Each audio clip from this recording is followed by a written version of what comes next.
I always feel like saying good morning because in some ways it always feels like it's morning with UNICEF, but I guess it's good afternoon. I'm Susan Littlefield. I'm one of the co-chairs for the UNICEF Children's First Speaker Series and Luncheon Series, and I, along with my other co-chairs, Barry Landry and Barbara Eisenson, would like to welcome everyone to our luncheon today. I think it's going to be a really exciting program. First of all, I'd like to thank our table sponsors, Nancy Carabulad, Gerald Orstaglio, and Beth Floor. So thank you all for sponsoring this luncheon.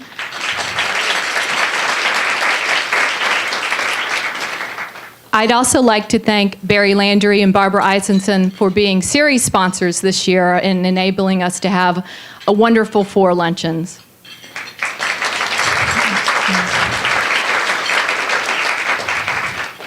This year for the speaker series, we've been mixing it up a bit. I don't know if we'll be dancing today like we were at our last luncheon, but we will be having a very engaging and motivating program today. We're going to have a panel discussion about UNICEF's Kid Power. Kid Power is UNICEF's award-winning and innovative wearable for good. You're wondering what that is. Well, we all wonder from time to time. You'll learn more about that today, of course. But it has also enabled a movement by kids, powered by kids, for kids around the world. By getting active and wearing a Kid Power band, any child can save lives. It's really exciting for me to see UNICEF doing something that's so empowering for kids that live here in America, as well as nutritional and life-saving for kids around the world. We're going to start the program off with a short video, but before I wanted to introduce Matt Meyerson, who is UNICEF's Managing Director for Kid Power and Sports Partnerships. He'll be introducing our panelists as well as moderating the discussion. So anyway, let's get going with this video about the Kid Power program in the view and from the kids themselves. Thank you.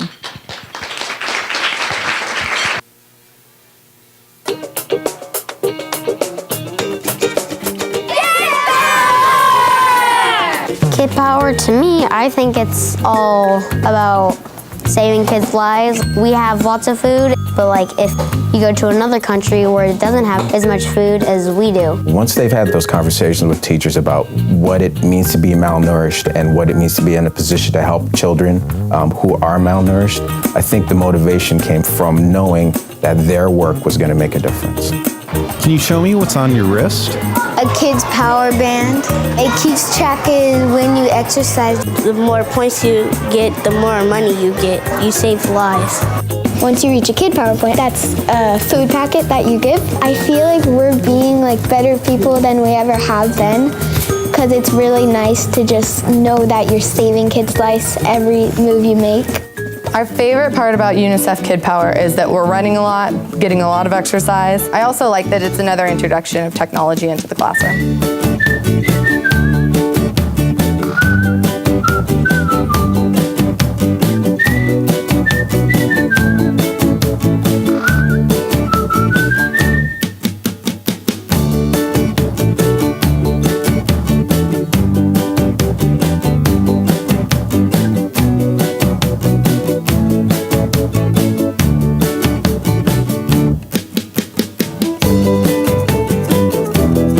Bringing in an organization like UNICEF helps them put pieces together, understanding how the world works. So students get a social science lesson, an English lesson automatically just by having us participate in this program. The other part about it is that our PE coach has had a really good time with running our kids, making sure they're even more active and setting goals with the steps.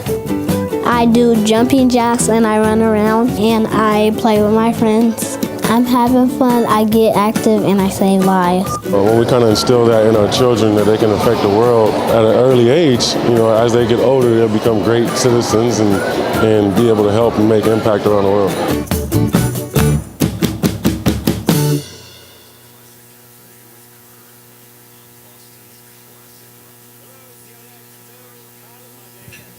It's really a pleasure to have everyone here today, and Kid Power has been an amazingly fun program to have an opportunity to work on over the past months. Last year, we were fortunate to have 4,200 students in the Boston area participate in Kid Power. We are very excited in New England to more than double that participation for this year. So we will have students engaged in Boston, and then we are also going to be expanding within New England to include Portland, Maine. So we're going to have our first Kid Power Portland year this year, and we're very excited about that. And we know that we're able to expand because of the support of so many of you here in this room. So without anything further, I want to introduce our panelists. And first, welcoming back to Boston, an MIT grad, but works for the U.S. Fund for UNICEF as Senior Vice President of Strategic Partnerships and UNICEF Ventures. And I want to introduce Rajesh Anandan.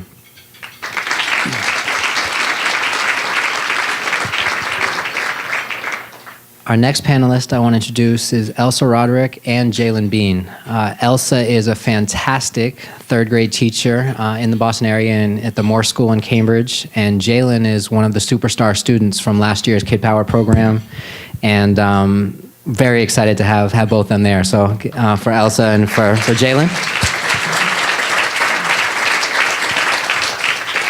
And last, certainly not least, Tom Crohan, who's the Assistant Vice President and Counsel for John Hancock. And John Hancock has come through as the city sponsor for Kid Power Boston, and it's huge to have their support and to have him here today. So Tom, thank you very much.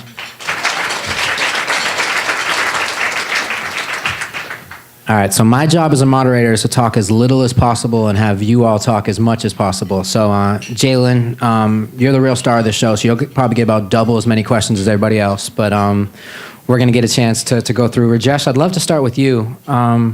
Take us back to the beginning. Where did this idea of Kid Power come to be? You may need to turn those microphones on and just share on those. So go ahead, Rajesh. Thanks, Matt. And thanks to everyone for being here. So since you're at a UNICEF event, I'm going to ask this question. How many of you trick-or-treated for UNICEF? So many of you. This is the 65th anniversary of Trick-or-Treat for UNICEF.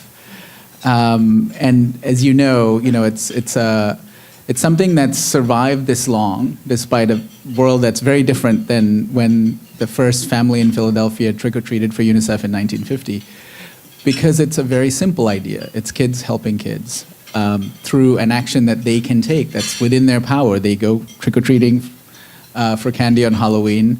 They could also help kids by collecting change. It's a very simple idea, and I think we had started to look at trick-or-treat for UNICEF in the 21st century and really trying to understand how could we do a better job of meeting kids where they are now, not in 1950. And over the last, I think, decade, we'd tried a lot of different things to sort of update trick-or-treat with technology.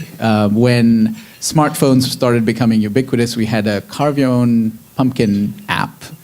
When Instagram and Facebook were taking off, we had a upload your Halloween costume picture contest. And the thing we realized, though, eventually, we were a little slow to realize because we didn't have Jalen as an advisor, but we do now, is that we were trying all these different ways to make this program more fun, and we lost sight of what made it work, which was really nurturing this desire kids have to help others, to do good. And so that got us to where we are now with Kid Power, which very simply gives kids the power to save lives. And we believe that, in a world where the problems we're facing seem intractable, from conflict to climate, and the grown-ups aren't doing a great job at solving them, that the single most important thing we can do is nurture that sense of good and purpose in the next generation of kids. And that's what we're doing in a way that's also relevant for some of the challenges we're facing in the US. 1 in 4 kids in the US are sedentary, meaning not active at all. 2 in 3 are not active enough not getting the daily level of activity we need. PE is considered by most parents to be as important as STEM to teach in schools.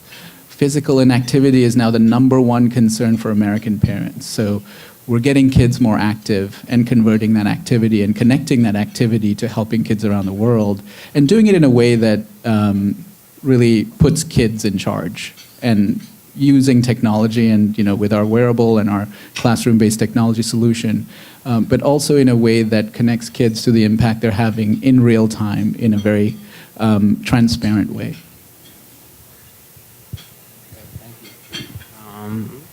Elsa, I want to ask you the next question. Your students were able to participate last year.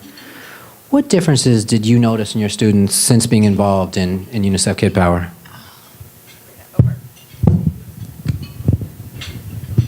Hi, thank you. So when we decided to adopt the program at our school, we needed to get the buy-in of all the students. What is this? How am I going to be involved? What does it mean? So, a little bit of research and some background information was gathered, and I presented it to my students. And I showed them the clip, similar to a clip that you saw today, but it actually showed what malnutrition looks like. It showed some children in other countries that really needed our help. And so they began to ask questions about it, and then our Kid Power package showed up, and they were really excited about it. And we began working. And kids are naturally competitive, and usually it's among each other. And the biggest difference that I found, and I noticed with the students last year with UNICEF Kid Power, it wasn't a competition between them. It was more of encouraging each other to work together for a bigger cause. And so the biggest difference for me was this chance for them to work together and encourage each other instead of competing against each other. So they really worked as a team to bring this to life. It was really nice. Sounds great. All right, Jalen, on to you. Specifically, for you, how did UNICEF Kid Power motivate you to be active? What changes did you make? The changes that I made to be active was every day, after school, I would go upstairs because I knew that UNICEF was going to help kids that don't have the food and water and the health that we have. They wanted to give it to them.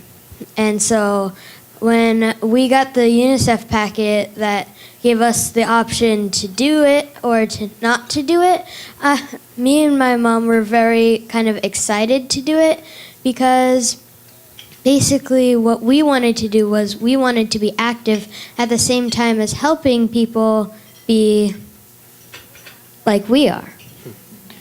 Sounds good. What specifically did you change to be more active? Something that I changed was every day I would run around more at recess. Every day, indoor recess, Miss Roderick would put on a little dance video, and then we would dance along. And Mondays we would have dance class, and on Fridays we would just have a dance party. Sounds good. I'm in. I would do it for those reasons. Tom, we're really thrilled to have John Hancock involved as our first city sponsor in Boston. What about this program made you sign on? There's lots of great programs to be involved in. What especially drew you and John Hancock to Kid Power? Thanks, Matt, and it's great to be here. The simple answer is Yasmin Cruz. The longer answer is what you hear and what we've all heard just in the last few answers. I think WUV, as a business, it's in our interest to have people live longer, healthier lives. And we all struggle with motivation. And I think the traditional lens by which adults have looked at children's programs has been, you must do. You got to do 60 minutes a day. You got to do 30 minutes a day. You got to do PE class. And I think the real innovation, and it's based in the simplicity that was just described, is is turning the lens not at the individual that you're asking to move, but really looking outwards and saying, this is going to be the output, this is going to be the result of your activity. And I think by way of doing that, I think all kids at a certain age kind of intuitively have empathy, and it's something we struggle with, I think, sometimes as adults. And they're able to look outward and say, I don't struggle with food, I don't struggle with water, but what if I did? And to be able to take a look at this program and really kind of maximize that intuitive interest that kids have in helping others, I think is really impressive. And so, the simple answer to your question is kind of the approach to motivation, the approach to innovation. It's something that as a company we're really looking to do for our customers and extending that same approach to customers to our community. It just, the timing was right. So we're proud to be supportive. Sounds great. Rajesh, talk a little bit about the impact and metrics that the program has had already, and then a little bit about next steps of how we're taking it, not just in the classroom, but there's another branch of the program. Sure. So we've been moving quickly, and inside the U.S. Fund, we're running this as a startup where we have a sprint team. We're on agile methodology, meaning we work in 30-day cycles. Like our life is in 30 days, and we have deliverables in 30 days. So we're moving quickly, and about every 6 months, we're actually introducing a new version of the classroom experience into a classroom setting. So we learn, we fix, we move on. The first time we really deployed this in classrooms beyond just small pilots was in Sacramento. So we were in 30 classrooms, and that was in about a year ago, and we'll now be in 3,200 classrooms by March. And so that's sort of the trajectory we're on. And to do that, it's important that we keep testing and learning, and every time we go into a classroom, we're trying to figure out how do we make this easier for the teacher, more relevant to take up classroom time, because any minute you're spending that's not actually helping prep for testing is not productive. And so we've got now a technology solution that was designed for schools where maybe there's a crowded classroom, there's no Wi-Fi, there may not be a PE program, the teacher may not have seen a tablet, and neither the kids. And so we've had to figure out a technology solution that works and that's easy, that can be quick to set up for the teacher. And then we support that with standards-based curriculum. So there's a weekly curriculum that teachers can opt in to choose. And what we're seeing is there's a lot of interest in that because it's both introducing new content and new material that links to global citizenship or malnutrition, but also is standards-based. So we're not detracting from classroom time. And we'll keep learning, right? So there's little things like we never thought that we'd find a school in the US where there's no Wi-Fi. In fact, most schools we deploy this solution into don't have Wi-Fi, so we need to have a data plan on the tablet.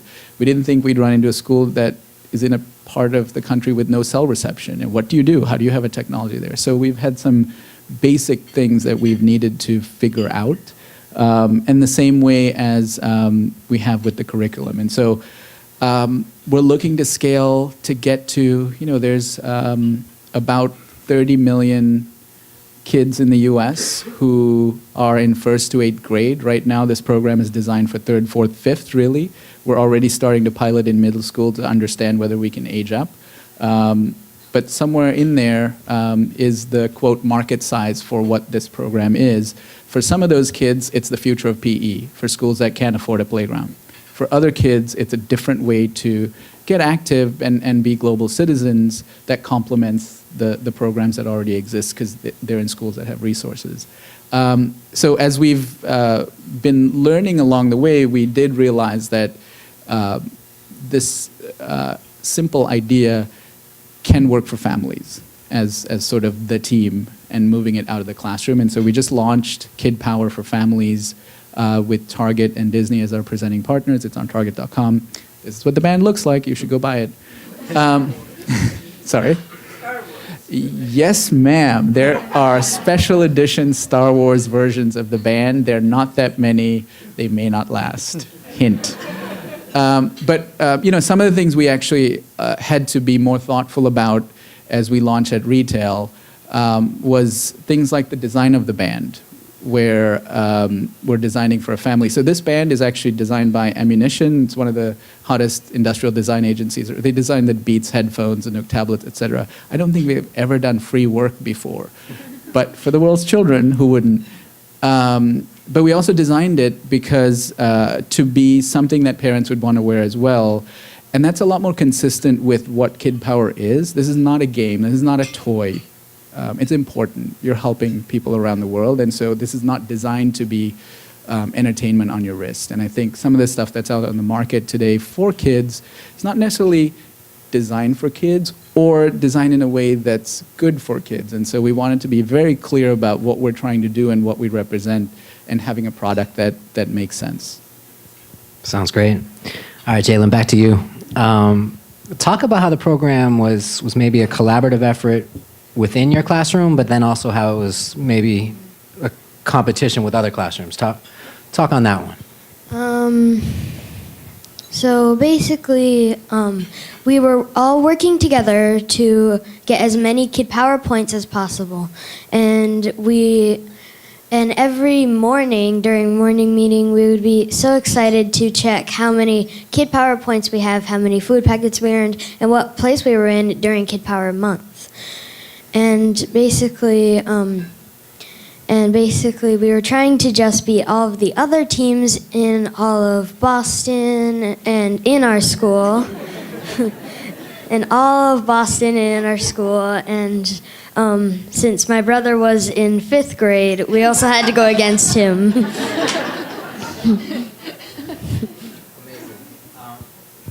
Dale, I'm actually going to stay with you for a second. You told me a story when we were talking upstairs about recess and kind of how recess looked before Kid Power, and then some changes that happened during the month. I thought that was amazing. I'd love for everyone to hear it. Yeah, so basically,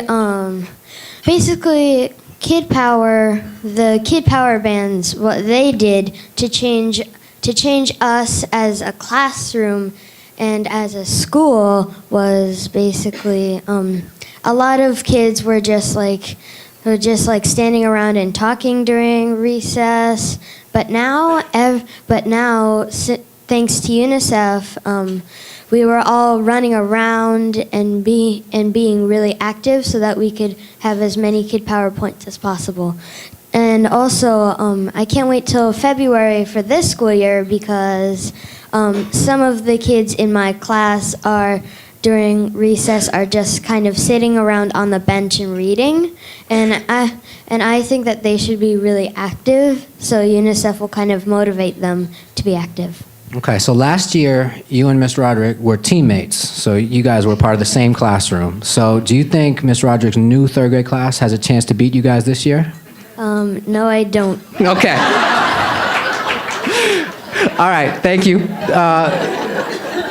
We're going to check in. Okay, we'll check in on that. One of the fun things to see was the in-school competition and seeing classrooms and teachers down the hall making sure that they were doing a great job of being first in the school and those kind of things. Also, I'd love to hear some individual stories from kids in your school, just some anecdotes that really bring the program to life. So we had kids in grades 3, 4, and 5 participate in the program. Some of the stories are from kids that are not in my class, which is always nice to hear. One child who had just arrived from Haiti, and he was in the developmentally delayed classroom. Language was extremely low, but his heart was so big. He came in, we showed this clip. He came in mid-year, I think. We showed the clip when we adopted the program, and it hit home for him because at home, it was hard for him to find food, and he wasn't guaranteed a meal at every meal time. So for him, he was really excited about providing children with food. In fact, he thought that what he was going to be doing is traveling back to Haiti to deliver the food packets to the children. So that's what he thought was going to happen. But what it really was, it was this bigger entity where it was global and everyone was going to be rewarded with all the hard work that the kids were doing. So it was really nice to see that reaction from him. But he did. He thought he was going to go back home to deliver the food to the children. Jalen touched upon the morning check-ins. You know, the thing that's so rewarding for the kids in the school was this idea of coming together. How many food packets did we raise? You know, where are our points? Where are our standings? You know, they were so excited. The look on their faces every morning is just so rewarding. It was so nice they waited, they came in, they put their bands in the charger, they synced it. It took a little while, but as soon as the second bell rang, they came to the rug and they were so excited. I hooked up the laptop, put it on the smart board, and it was like big cheers every morning. They were so excited about it. And, you know, just in my classroom last year, there was such a huge, diverse group of children. You know, you have the very athletic children whose parents can afford to put them in, you know, basketball camps and baseball camps and all these great programs. But, you know, some children don't have that luxury. So it was a way that what I was seeing was that children were encouraging each other. You didn't have to go play basketball at the YMCA to be active, you know, and they encouraged each other. One child who lived in a high-rise building, instead of taking the elevator, he walked up the stairs and he walked down the stairs, and the kids were so encouraging about that, and that was really some good teamwork. It was nice. Amazing. Thank you. Tom, how does Kid Power align with John Hancock's philanthropic goals? I think it frankly aligns with our business goals, and our philanthropic goals are an extension of our business goals. And you know, from a strictly philanthropic viewpoint, we focus our attention in Boston, and so we do a lot with Boston schools, we do a lot with Boston kids, and we get challenged at times to look outside of Boston. And so really, the benefit of this program, and we've heard everybody talk about it, is it's very much localized in terms of addressing a local social issue or a domestic social issue and trying to get kids moving more. And we all know the needs there and the obesity rates and kind of the focus that needs to be given to that particular issue. But at the same time, recognizing that in this global world we all live in and the significant needs that UNICEF is addressing in impoverished areas of the world, it connects. And so we're a global company, but very much here in John Hancock with a U.S. view, the ability to kind of do both was really attractive. And again, I just go back to the motivation lens, which I think is just really interesting for us. You know, for a company, whether you're looking at financial services and wealth management and people making decisions today that's going to impact their retirement, or a life insurance purchase today that would benefit their family in the long term, you know, same kind of view here where you're making an investment in a child and ultimately hoping with that motivation and the kind of the simplistic view of motivation and looking through kind of the lens outwardly, that you're going to change behavior. And I think that's the holy grail of kind of everything that we're looking to invest in, is not just in a moment of time and pre and post test something, but really hopefully change behavior. And I think, you know, physical fitness is certainly, if you get on the right track and start moving more and kind of get into a consistent routine and those kind of things, we've certainly seen great results. Amazing. Thank you. Jalen, after the Kid Power program was over, did it continue to make you more active last year? Yes, it did. Basically, what I did was I was just imagining that after the UNICEF Kid Power Month, I was still imagining that I was still helping people by getting lots and lots of PowerPoints, and it made me just feel good inside. Even though I knew I wasn't helping people, I still could imagine that I was. That's awesome. And then from feedback like that of children like Jalen having to imagine, one of the really fun tweaks and changes to the program came about where when Kid Power Month is over this year, kids will continue to have impact. It's not just a month-long program that then ends, but instead, for the remainder of the school year and then beyond, kids will have an opportunity to continue to have their activity help to save the lives of other children. So feedback from students like Jalen, we have another amazing story of a child in Boston who all summer long, kept their Kid Power band, kept charging it, and had a poster on their door and wrote down their Kid Power points so their family could make a donation at the end of all the activity. But there are a lot of families that don't have the ability to do that. So one of the changes we made to the program, and Rajesh and Rajesh's team, in terms of changing it so it became a longer-term initiative. So, Jalen, we're hearing you. We're going to fix it. You don't have to imagine anymore. And I think it's a lot of fun, is being able to see it grow and change. Rajesh, in a market that's very crowded with wearables, what's different about UNICEF Kid Power, and how are you planning to really stay ahead of the curve of what's coming? Sure. So, as a consumer of technology, I always ask the question, why? Like, do I really need to track my steps and count my sleep, and how is that going to improve my life? Not that there isn't a use for that, but I think especially with kids, it's important that we're thoughtful when we do introduce technology. And kids don't, I don't think Jalen needs to track her steps. Maybe you do. I don't mean to speak for you. But I think part of what we're doing with Kid Power and everything around it is giving kids a reason to wear this thing and get active.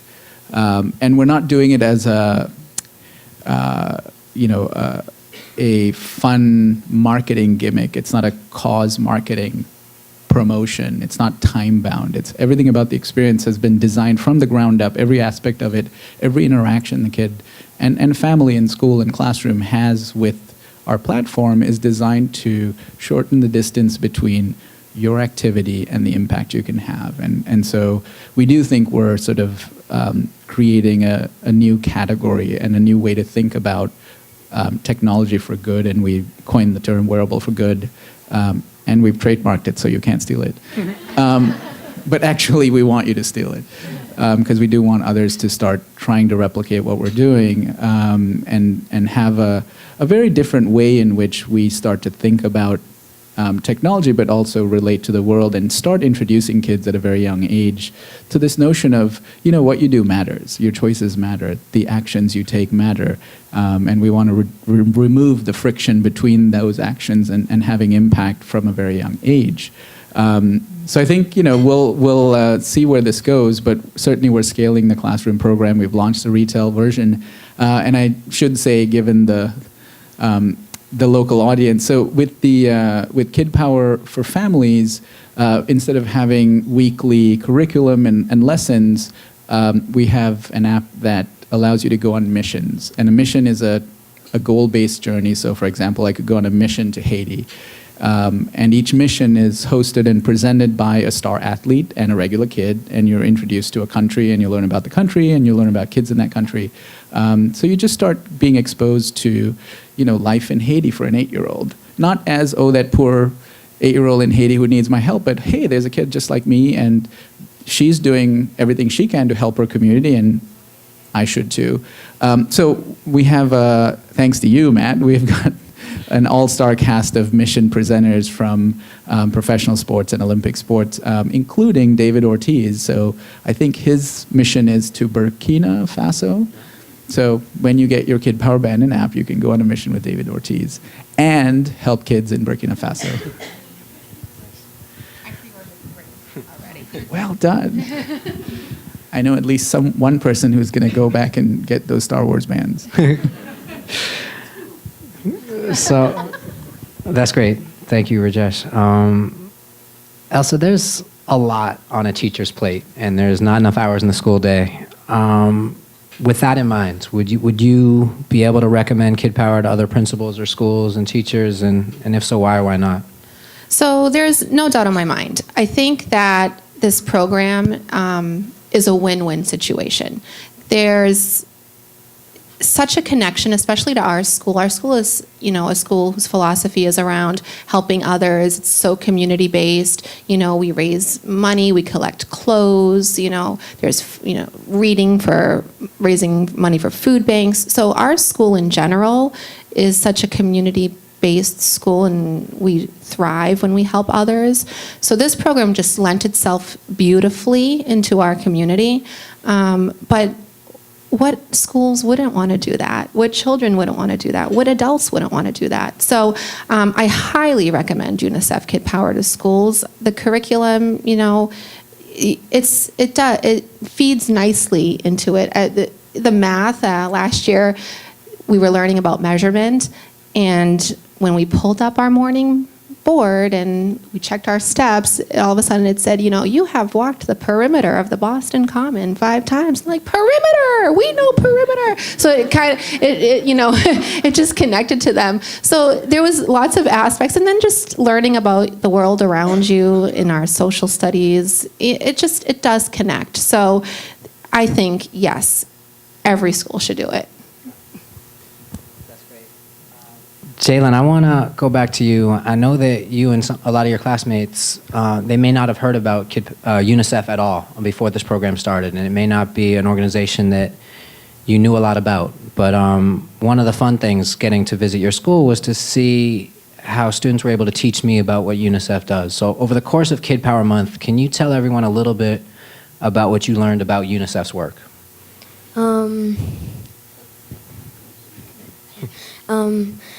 We just fit UNICEF into our day, like during the days that we had PE, which is Tuesdays and Thursdays. Last year, what we did was we ran for longer than we used to. So we used to run for just 2 minutes, but now we run for 3 or 4. Since our gym teacher, Miss O.C., had heard about our UNICEF thing, she was really encouraging us to try to run the whole time so that we get as many steps in, as many Kid Power points as possible. And Mondays, we'd have dance class, and Fridays we'd have dance parties, and we'd play lots of kickball, and we'd have just a really great time earning Kid Power points during our school day. Cool. I'm going to ask you a follow-up, too, just right back to you. So the idea of UNICEF's work around the world, separate from just Kid Power, when you wrote some notes that I got to read, Jalen wrote an amazing kind of essay back to us as staff to thank her for coming and answered some questions in advance. So one of your answers really touched me. But what did you learn about the work that UNICEF does around the world that maybe you didn't know until the program started? I knew that I learned that UNICEF would help a lot of people around the world, and Miss Roderick put on a video about what UNICEF will do to help. They would help like kids and adults and everybody in somewhere that they don't have what we have today, like good food, water. They would give them that. They wouldn't have like good health, but that's what UNICEF would give them. They would also give the kids here that participated, they would make them active, and they would make them kind of like happy to be healthy. I like that. Thank you. Tom, I wanna go to you. There's one of the amazing ways that you support not just UNICEF and Kid Power, but organizations around the city is through the Boston Marathon program. And this year, we are very excited to increase our team from 5 runners last year to 25 runners this year. And each of those runners are doing amazing work to raise money for UNICEF Kid Power and to bring the program to more and more kids. But I'd love to hear more about the marathon program overall and what it means to be able to get other individuals supporting Kid Power and other organizations. Sure. Yeah, it's I have a group of colleagues here from John Hancock that really are a meaningful part of the marathon. I think everybody in our company touches it in one way or another, but the folks at the table over here are really deeply engaged in it. And the marathon is the best thing that we do as a company, and I think in a lot of ways for the city, it's one of the best things that the city offers. For us, the marathon has always been a platform for us to obviously engage elite athletes and athletic achievement, and there is not tons of room for the everyday athlete. It's a qualified race. You got to run really fast to qualify for it, and if you don't run really fast to qualify it, you're not getting invited in. But we have set up a program, and the BAA has a program that runs alongside of it, where John Hancock, as a result of our sponsorship, gets qualified entries that we can then give out to folks that are important stakeholders for us. So we have an employee program, we have a very small business program, and then we've grown our John Hancock Boston Marathon nonprofit program. And so over the last 2 years, that program annually has raised over $10 million for nonprofit organizations. As you know, Matt, UNICEF was a partner last year. Are there some runners for UNICEF that are in the room for the 26th Boston Marathon? Please stand up.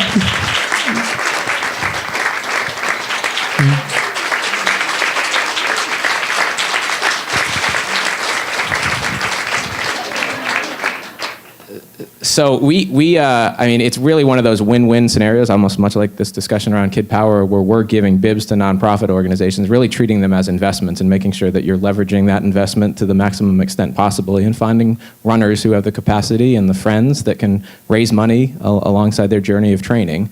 And so the average raise was nearly $10,000 per individual. UNICEF did an extraordinary job last year, and we were proud to both financially commit, but maybe more importantly, these bibs are really valued assets in the nonprofit community because of how difficult they are to get. So to have 25, I think obviously you have the ability to create something special at UNICEF and the team. And just a quick note, Giving Tuesday is in a couple weeks, the first Tuesday of December, and we're going to be running a promotion to help support the runners. So if you haven't given to the UNICEF team, give early, give often, but certainly give on December 1st of next month. Amazing. It's really exciting. If you're like me and not a runner, please come and stand next to me and cheer them on. That has been my promise in support and solidarity, whether it's pouring rain like last year or whether it's beautiful. Excited to be there to support our team and have UNICEF's brands running the 26.2 miles and being a part of that. I'd like to open it up to questions from the audience. Barbara, starting with you, and then right here. So I'm going to make an attempt to pass the mic as much as we can. We'll be collaborative here, Kid Power style, and make it work.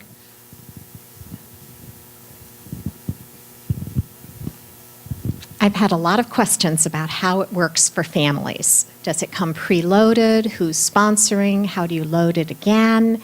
And Matt, I'm going to give this question to you. I'm going to give it right to Rajesh. I'm the one who talked about it. He's the one who created it. So the family model is similar in that you buy the band for $39.99, and included in that is a contribution to UNICEF, and that sort of goes into this pool of funds that only gets unlocked as you get more active and earn points.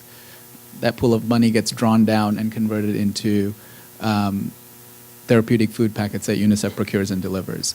And then the experience itself is that we have what we call training mode. So for a year, when you buy that band, you have access to the app for a year, and as you earn points, you unlock packets. At around the rate, we have an exchange rate because we have a virtual currency at this point, of 25 points unlocks a packet. It takes about 5 days to a week. So a week of activity unlocks a packet. And then you can go on missions. And the first mission is included in the price of the band. And then if you want to go on additional missions, it's an in-app purchase.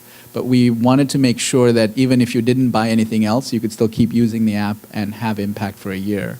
And then you get, as you make progress towards your goals, whether in a mission or in training mode, you unlock digital, we call them souvenirs, but they're usually very short videos that either introduce you to a country that you're on a mission to, something about the kid you just met in a video, or the athlete presenter doing something stupid and spinning a ball, or updates from others in this Kid Power team that you just joined by wearing the band, and there's kids and parents in schools around the world who are doing this, and so we start to connect the different team members to each other, and so people can feel like they're part of a team and they're working together to do something significant.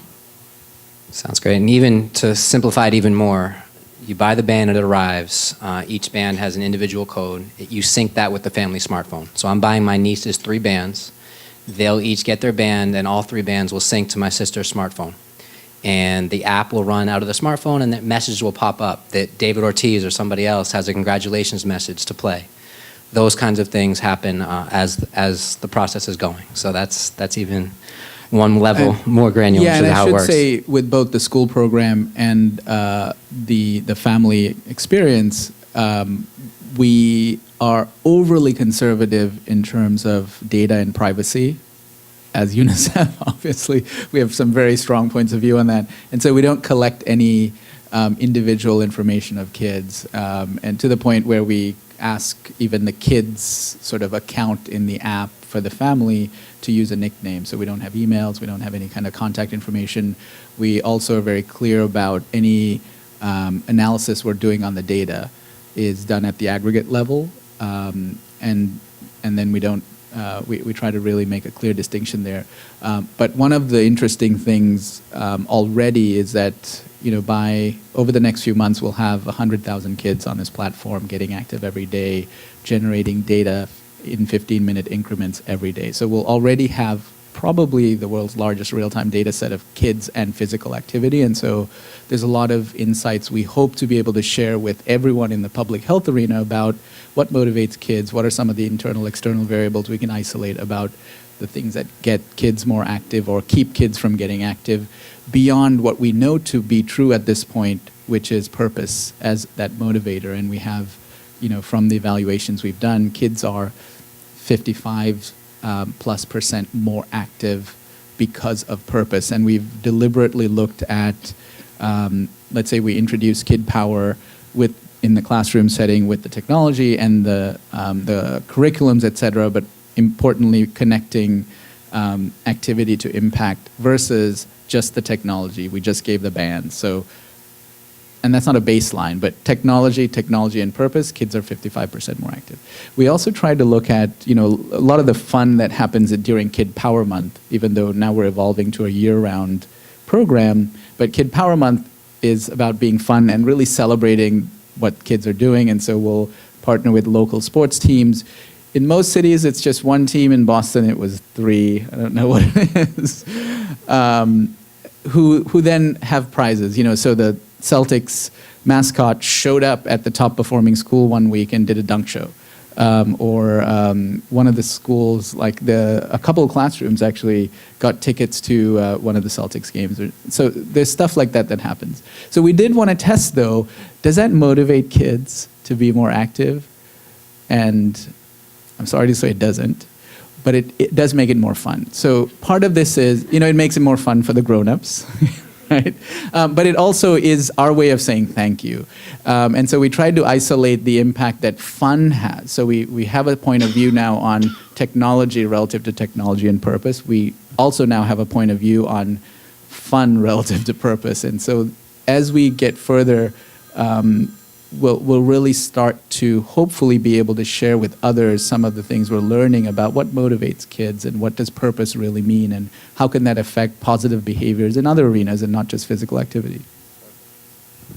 Yes, hi. First I had a comment and then a question, but we moved to Boston by accident, and that was almost 50 years ago, but I can't tell you how big my heart feels right now about this city and about corporate sponsors like John Hancock and about entrepreneurial studies and projects that MIT students get involved in, wonderful teachers like Elsa, and especially fantastic students like Jalen. And I just wanted to say that also this table looks to me just like what America looks like. So thank you for that.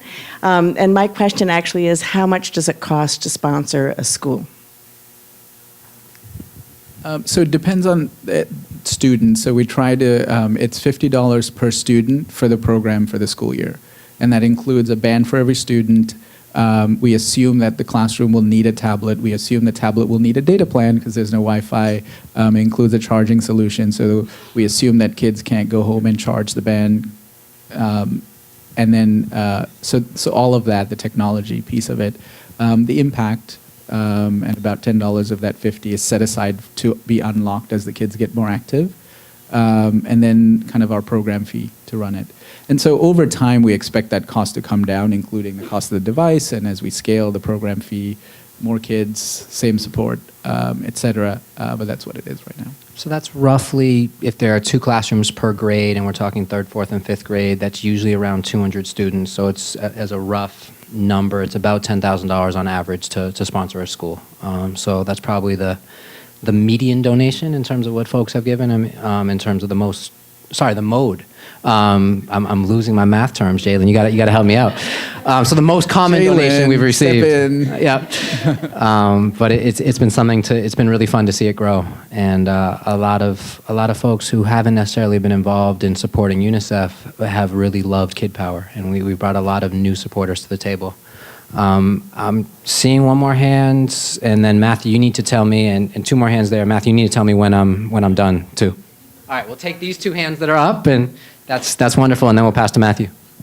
I'm just curious how you came about, why your design point was at the younger age as compared to high school, who may have more access to social networking and spread the word, have more sort of social consciousness, we hope. Why did you aim your initial design at the younger age?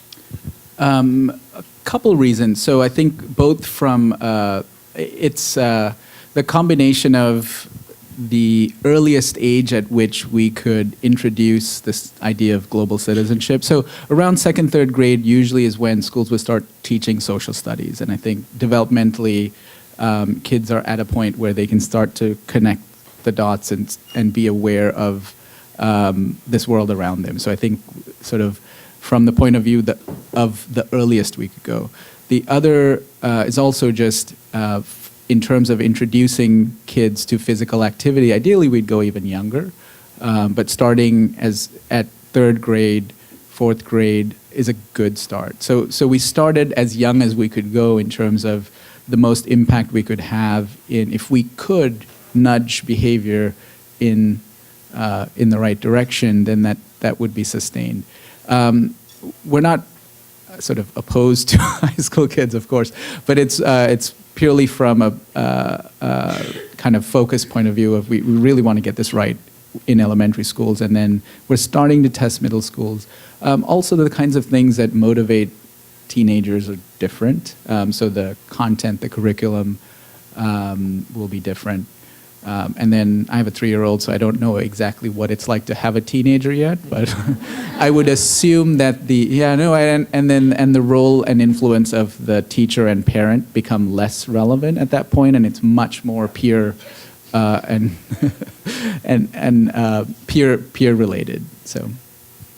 Sounds great. And Beth, final question to you, and then I want to show a quick 45-second video from some of our athlete champions. But to Beth first. Thanks, Matt. To go back to your nieces, so if they're very active and they use their Kid Power bracelets for a whole year, at a certain point, does your sister need to put money into a bank to pay for the nutritional supplements to accommodate what her nieces are walking off? Yeah, great question. So the band includes the first mission, and that's a mission that will be hosted by Alex Morgan from the U.S. Women's National Soccer Team. So she's hosting a global mission with children.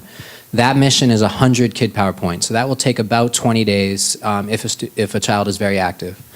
After that, there's the training mode Rajesh talked about. But also what we're really hoping families will do is choose to purchase the David Ortiz mission to go to Burkina Faso. And those missions are each $4. So a family that wants to get really engaged and has access to disposable income, over the course of the year, they would purchase 12 additional missions. Each of those missions are $4. So the idea is that we are going to increase the number of small donors that we have to UNICEF through this program. And that's why we have the school model that's based for underserved classrooms. And that model is completely free to the families and students. And then there's the retail family model where kids and families that have the disposable income to purchase a $40 band and to purchase these $4 missions over the course of the year can find ways to both have a great time, have a cause purpose, and also get to save the lives of kids around the world. Thank you for that question. It's a great clarification. Go ahead.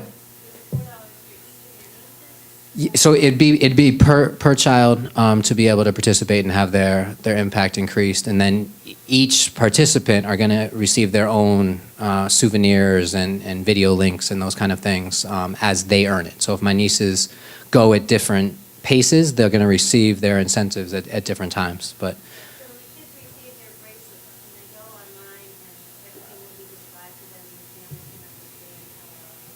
yeah, and there's even more than just going online. There's going to be an introductory video from some of our Kid Power champions, and also the phone itself. So my sister's phone will end up having a lot of information, but there's also a very robust website as well.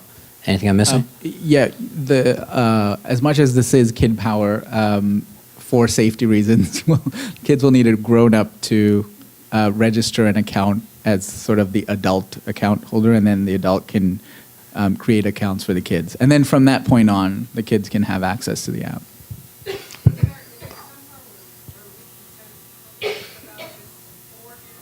Yes. Yeah, so just unicefkidpower.org. And that is both, will take them the link if they choose to order, or also a lot more information, some of the videos. There's a schools tab to tell all about the school program. There's information about some of our Kid Power champions. But it's just unicefkidpower.org, or anyone who's on social media, you can go to David Ortiz's Twitter page or Facebook page, and he's been talking about it along with Alex Morgan and Grammy winner Pink and a lot of others around the country. Chanel, I'd love to show that quick video. This is a promotional video from some of our Kid Power champions. So we'll... All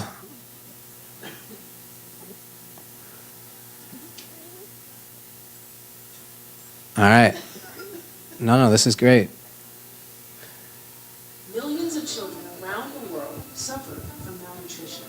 So I'm teaming up with UNICEF to give children the nutrition that they need to survive and grow.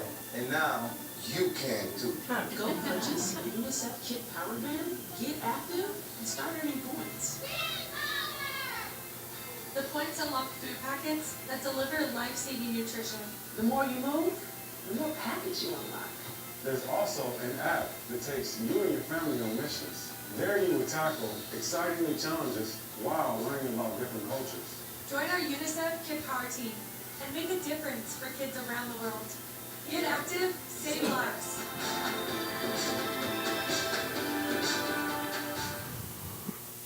All right, I want to give one more big round of applause to our panelists as well.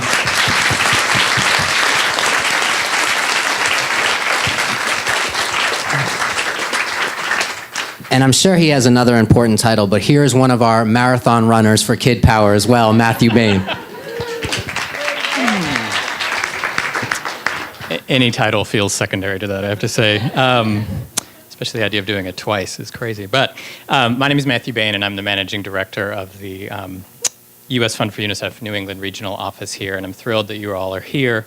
I wanted to thank once again our panelists for being here, who've really helped to bring Kid Power to life today. And I think you've seen all aspects of it, from conception and design at the U.S. Fund, to sponsorship, vision, and partnership in Boston, to one of the program's most energetic, engaged, and I have to say competitive teachers, and to one of our true life-saving heroes, Jaylin. This panel really does represent the entire program in a nutshell.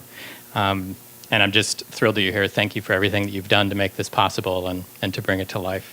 And thank you, too, to Matt for leading this discussion and being our fearless leader here in Boston and getting all of the connections to the sports teams, et cetera, that you have done. So thank you. If you can picture, just for a moment, though, 4,200 Jaylins running around last March, and then the idea of 10,000 Jaylins running around this coming March, as well as 2,000 in Portland, you have a really good sense of what Kid Power is going to look like. It's really spectacular, and we're thrilled. This program, for Boston in particular, I think has really been a game changer in the way that we think about philanthropy, the way that we think about UNICEF in Boston. And we have just been nothing short of amazed and thrilled by how this program has taken off in this community. And really all I wanted to do in my talk, my few moments today, is to thank everybody that's helped to make this possible. As been mentioned many times, John Hancock is our city sponsor. and through the marathon program has really elevated UNICEF and Kid Power in particular in terms of how we are seen in Boston. So I can't thank you enough for that. And I said it before, but running the marathon course, I didn't have my name. It just said UNICEF on my shirt. Hearing UNICEF for 26.2 miles is pretty freaking awesome. So we're really thrilled. Last year with 5 bibs, we raised just under $100,000. And this year with 25, we have really high hopes. So we are very excited. Thanks again to our runners, our other runners that are here today, for everything that you've done and will do in the coming 6 months, and to everybody that supported those runners. I also want to thank many foundations, families who've helped to bring this to light, many of whom are here in the room today. Thank you to the Svensson family and the Hawk Foundation, to the Highland Street Foundation, to Barry Landry and the Landry Family Foundation, and to Ed and Barbara Shapiro, who have really done so much to make this possible to sponsor schools around New England. One thing I did want to note as well, I missed the last luncheon, and I'm a little nervous having this microphone in my hand like this. I feel like I should break out into song momentarily. It might happen. But yeah, I'm tempted. I hear that happens here now.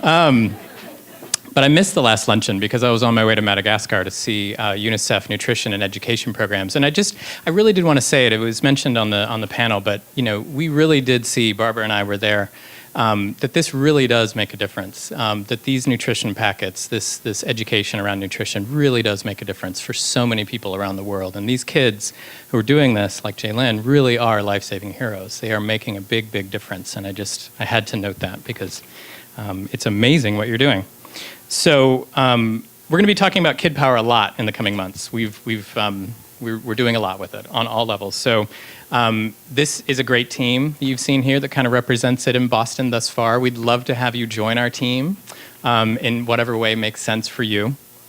One way you can do that is to help us spread the word about the program through social media, your friends, conversations with your peers, whatever it might be. We invite you to be a part of our Children's Champion Award dinner, which will be happening in May. There's going to be a big Kid Power theme around that.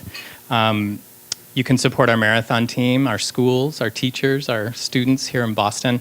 And as has been mentioned, you can buy bands for yourself. You can go to Target.com or UNICEFKidPower.org and see how that works. There'll be a big announcement in the next couple of weeks about more information around that as well.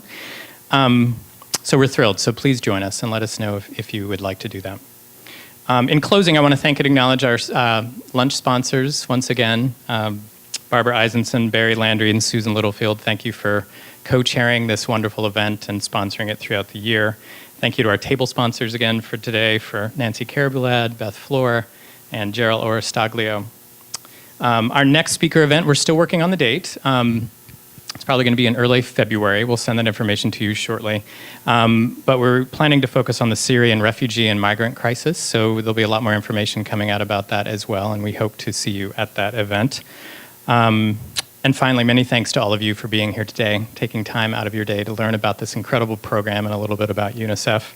I hope you've enjoyed today's lunch. I hope we'll see you at future events. And if we don't see you beforehand, happy Thanksgiving and a wonderful holiday season. Have a great day. Thanks so much.